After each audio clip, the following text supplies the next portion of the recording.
Good morning. Welcome to your early morning Stylo News Intelligence update for May 13th, 2026. I'm your host, and today we've got a comprehensive explainer mapping out a rapidly escalating security crisis in West Africa. We're going to be analyzing 2 weeks of pivotal events that have basically placed Mali on the brink of a major strategic shift.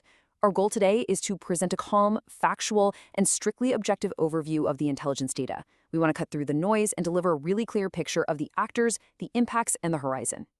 But right before we get into the briefing, a quick nod to our sponsor, ProWave AI. They're the developers behind Stylo Intel, an AI-powered open-source intelligence platform, as well as Stylo News. Their technology is exactly what allows us to synthesize massive amounts of regional data into the structured, on-demand insights we'll be sharing with you this morning. All right, let's dive right into today's top story. Now, to really understand the gravity of the intelligence coming in, we've got to focus squarely on the Sahel core. We're looking primarily at Mali here, but with some very immediate implications for Niger and Burkina Faso. Over the past several years, this region has experienced profound structural vulnerabilities, mostly following the phased withdrawal of French and United Nations stabilization forces. That departure created a massive security vacuum, and what we're observing right now is a violent, high-stakes contest to fill that space. Late last month, specifically on April 25th and 26th, we tracked an unprecedented, highly coordinated insurgent offensive striking across Mali. These attacks spanned a massive 1,200-kilometer front, hitting strategic nodes including the capital Bamako, Kadi, Gao, and Kidal. Intelligence confirms this was a joint offensive involving the al-Qaeda-linked terrorist network JNIM, operating in an openly declared tactical alliance with Tuareg separatist rebels from the Azawad Liberation Front, or FLA. This demonstrates an operational reach that goes far beyond isolated rural insurgencies. It's a direct challenge to the state's most fortified installations. The sheer speed of this security degradation is pretty remarkable. On April 25th, coordinated assaults hit urban approach routes and military sites in Bamako and Gati. The very next day, April 26th, Mali's defense minister, General Sadio Kamara, was assassinated in a vehicle-borne explosive attack near his residence. By early May, the pressure resulted in a highly significant strategic shift.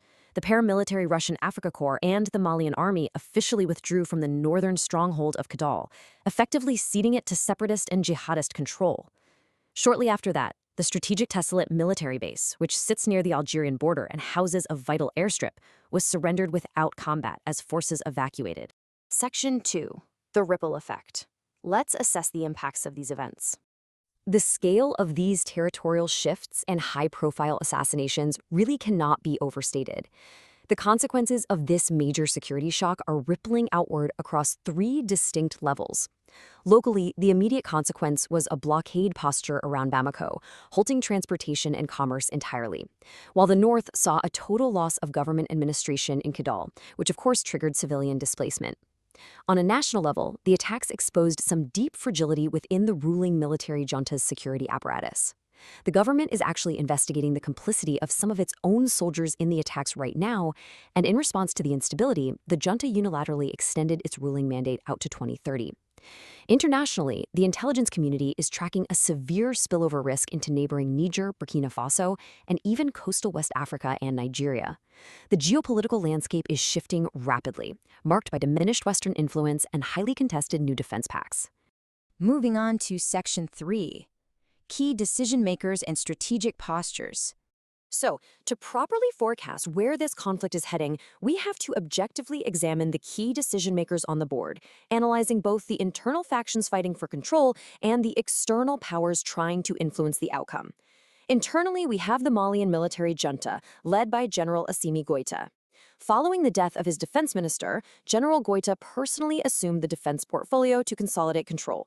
The junta asserts that the situation remains manageable, they're rejecting foreign interference, and focusing entirely on organizing counteroffensives.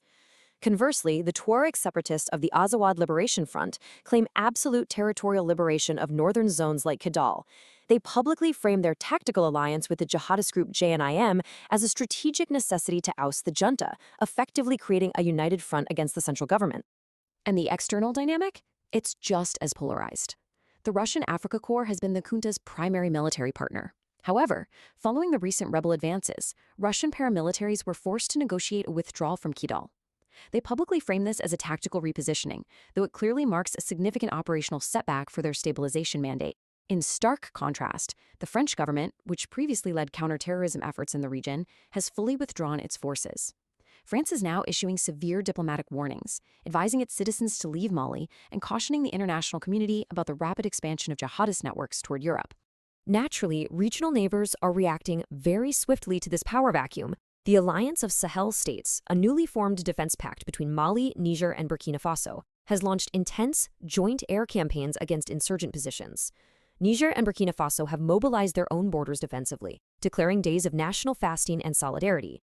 Meanwhile, the broader West African bloc, ECOWAS, has strongly condemned the violence, calling for integrated regional security efforts. Interestingly, we're also tracking new international players entering the space. Turkey has formally pledged increased military support to Mali's junta, specifically in the form of drone sales and training, as Bamako actively seeks to diversify its security partners. Next is Section 4, the information space, looking at sentiment and sources. You know, in modern conflicts, the information space is often just as contested as the physical battlefield itself. Our AI-driven analysis of social media and regional reporting reveals a starkly divided public consciousness. There's a strong undercurrent of regional solidarity amongst some populations, echoing the junta's calls for sovereignty and actively supporting the Alliance of Sahel States. However, sentiment regarding foreign intervention is highly fractured. Pro-Russian channels emphasize stabilization and the fight against Western neocolonialism. On the flip side, a massive volume of local and international commentary criticizes the Russian Africa Corps for failing to secure key towns and, frankly, blames the military juntas for exacerbating the conflict and closing down democratic space. It is a highly volatile narrative environment to monitor. Finally, Section 5, the horizon. Let's look at the future outlook. This brings us to what might be the most critical part of our intelligence briefing: forecasting. Based on the patterns of the last 2 weeks, we've identified 4 key indicators for you to watch closely in the coming days. First, monitor the success or failure of Malian military counteroffensives aimed at breaking the Bamako blockade and pushing back towards Gao and Kidal. Second, watch those internal junta investigations. Any purges or arrests within the Malian military regarding complicity in the attacks will signal deep internal fracturing. Third, track the formalization of new defense pacts, specifically the delivery of Turkish drones or shifts in Russian troop deployments. And finally, and perhaps most crucially for global security, keep an eye out for the spillover of JNIM insurgent violence into the brittle neighboring states of Niger and Burkina Faso.